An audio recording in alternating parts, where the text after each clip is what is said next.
ধরো এটা নিয়ে যাওয়ার সময় ওই ময়লার ভাগারে ফালাই দিও। মিষ্টি বেগম, তুমি এটা কি বললা? আমি এই এলাকা চারবারে ইলেক্টেড মেম্বার, আর আমি এই পেশেন্ট।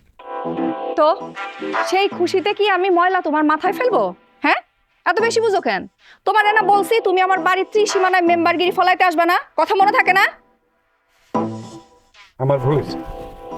ব্যাগ দাও, আরো আছে 2-4টা ব্যাগ আছে, থাকলে দাও। আপাতত এটা নিয়ে ভাগো, যাও। কপাল, আমার কপাল।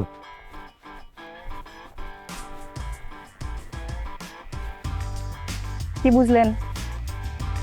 টেকনিক জানা থাকলে 4 বারের রানিং মেম্বারও সিধা থাকে। আর বেটা মানুষের দৌড় কতটুকু এটা আমার খুব ভালো করেই জানা আছে। ও, আমার পরিচয় তো দেওয়া হয় না এখনো।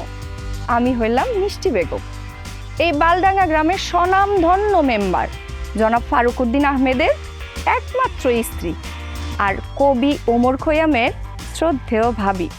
মনে থাকবো?